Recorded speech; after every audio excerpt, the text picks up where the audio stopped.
কয়েকদিনের কারফিউ শেষে আজ থেকে পুরো দমে খুলেছে ব্যাংকসহ সরকারি বেসরকারি সব ধরনের প্রতিষ্ঠান। বাংলাদেশ সচিবালয়ে আছেন আমাদের সহকর্মী রোকন উদ্দিন, যাচ্ছি তার কাছে।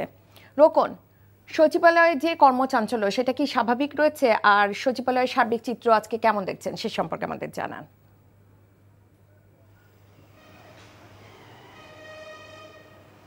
হ্যাঁ রাইকা, মানে ঠিক এই মুহূর্তের চিত্র যদি বলি তাহলে ছুটির যে আমেজ সেটি আসলে সচিবালয়ে, যে কর্মচাঞ্চল্য বা সচিবালয়ের যে স্বাভাবিক পরিস্থিতি বা স্বাভাবিক কার্যক্রম সেটি আসলে হচ্ছে না। কিন্তু আপনাকে আমি সকাল থেকে যদি বলি তাহলে সকালে এই সচিবালয়ে কর্মরত অনেক কর্মকর্তা কর্মচারীরাই এসেছিলেন, তবে খুব স্বাভাবিক যে অনেকে আসেননি এবং বিভিন্ন মন্ত্রণালয়ের বেশিরভাগ মন্ত্রণালয়ে আসলে সচিবরাই আসেননি সেটি আমরা জানতে পেরেছি।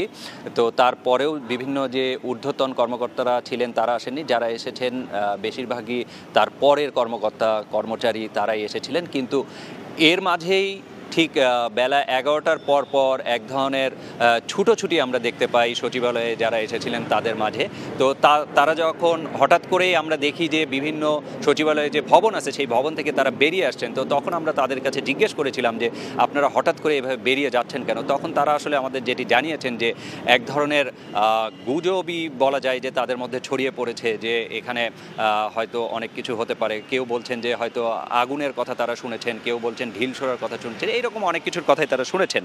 কিন্তু বাস্তবতা হচ্ছে এই ধরনের কোনো কিছুই আমরা যারা সংবাদকর্মী আছি তারা ঘুরে কোনো কিছুই দেখিনি। একই সাথে তারা আরেকটা জিনিস বলেছেন যে তারা আসলে নিরাপত্তাহীনতাও মনে করছেন আর কি কিছু কিছু ক্ষেত্রে, কারণ সচিবালয়ে সাধারণত যে প্রবেশ পথ সেখানে সবসময় এবং ভেতরে বিভিন্ন ভবন টবনে যে আইন শৃঙ্খলা রক্ষাকারী বাহিনীর সদস্য থাকে সেটি আসলে কেউই নেই। তবে সচিবালয়ে সকাল থেকে অল্প কিছু সংখ্যক সেনাবাহিনীর কর্মকর্তা এবং সেনা সদস্যরা ছিলেন, সেটি সময়ের সাথে সাথে আমরা বাড়তে দেখেছি। বেলা 11টার পর থেকে অনেক সেনা সদস্যরা এই যে মূল দরজা আছে সেটির তত্ত্বাবধান তারা করছেন এবং এখানে কোন গাড়ি আসবে না আসবে সেটি তারা দেখছেন। অর্থাৎ এখন যে সচিবালয়ের নিরাপত্তার দায়িত্ব সেনাবাহিনী নিয়ে নিয়েছেন এবং তারাই এটি নিয়ন্ত্রণ করছেন। আর আরেকটি বিষয় আপনাকে বলে রাখি, সচিবালয়ে যে সাধারণ এবং স্বাভাবিকভাবে যে কর্মতৎপরতা থাকার কথা সেটি এখন একদমই নাই এবং বেশিরভাগ যে ভবন আছে সেখানে কোনো লোকজন নাই, একদম শূন্য। তবে কয়েকটি মন্ত্রণালয় আমি ঘুরে নিজে দেখে এসেছি, সেটি হচ্ছে যে আইন মন্ত্রণালয়ে দেখেছি আমি অনেক কিছু কর্মকর্তা কর্মচারী আছেন এবং তারা কাজ করছেন।